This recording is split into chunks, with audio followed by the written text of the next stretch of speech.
We turn now to Nick Cannon, sitting down for his first TV interview since widespread condemnation over his anti-Semitic comments. Here's ABC's Lindsay Davis. You've made a very clear distinction between an apology versus atonement. Atonement. Are you seeking forgiveness? I'm not seeking forgiveness. I'm seeking for growth. Nick Cannon is not asking for forgiveness, but after what he said this past summer, many think he should. After years of building his brand, bigoted comments he made on one podcast threw his stardom and future into a tailspin. These people who didn't have what we had, and when I say we, I speak of the melanated people. Right. They had to be savages.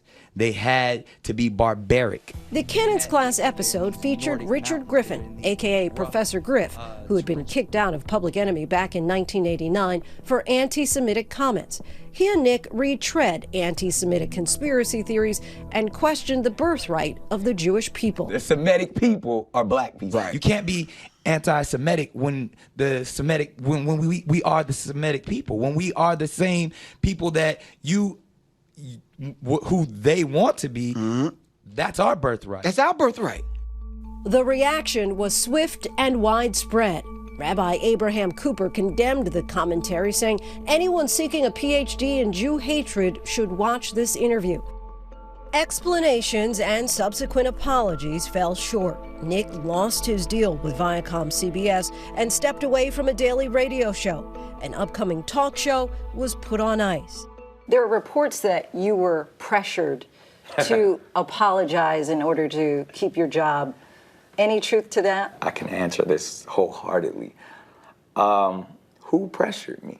Ultimately, I've always said that apologies are empty. For Nick, his road back meant more than apologies. He sought atonement.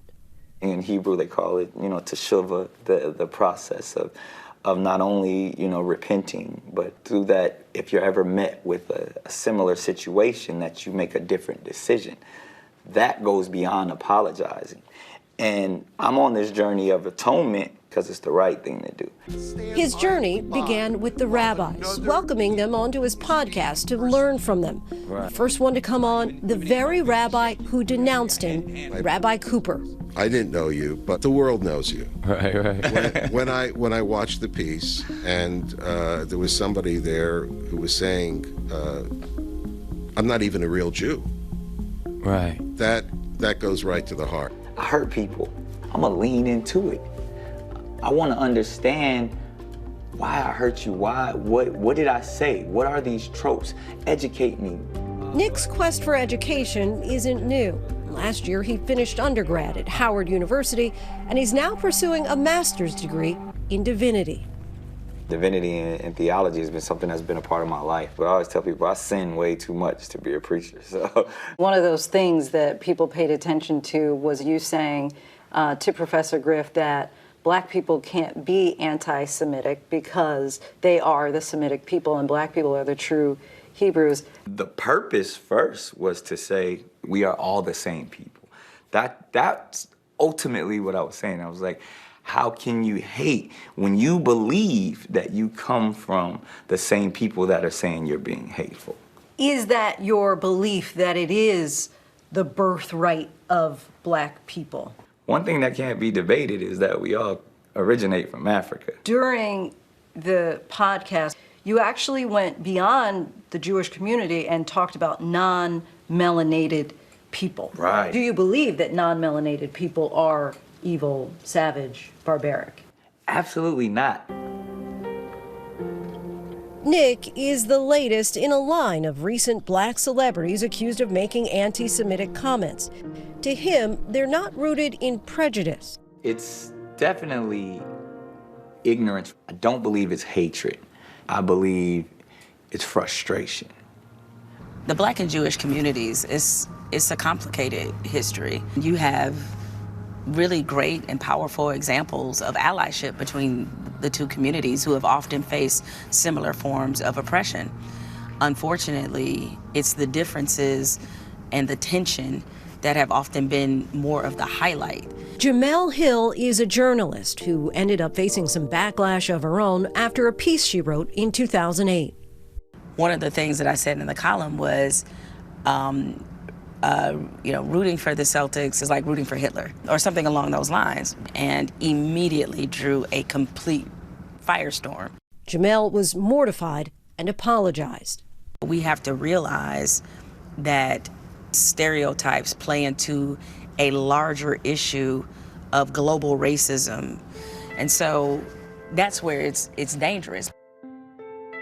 We can't be arrogant or presumptuous if you're in a marginalized group. That's when you start disrespecting other people that you have so much more in common with. We are much more powerful together against racism and oppression and white supremacy if we find common ground. You are sitting in the conference room where Dr. King used to come and do his work, where the luminaries of the civil rights movement met and debated. It's here at the Religious Action Center that Nick chose to host a podcast, taping with a diverse group of Jewish Americans. I've actually heard a Jewish person of color say this is, when I walk in the room, they don't know I'm Jewish. When I walk in the room, they know I'm black. You can have anti-Semitism and have had suffered. My grandma Fanny survived the pogroms of Europe. Believe me, I know the violence. We had the Tree of Life shooting. All of that is real, and we have to confront the deep-rooted systemic racism that is particularly pointed towards black and brown Americans. Indeed. And has been embedded in this culture and society for the past 400 years. Right. I think the way we like to think about this whole call-out culture is more about calling in. It's not about cancel culture, it's about council culture. Viacom has acknowledged Nick's efforts. They're now back in business together. Nick's made a return to radio and is launching a daytime talk show with Fox. He's also helped kick off the Black Jewish Entertainment Alliance. Nick may have begun the process, but reconciliation rarely comes quickly. My journey's not gonna stop whether the person watching this forgives me or not.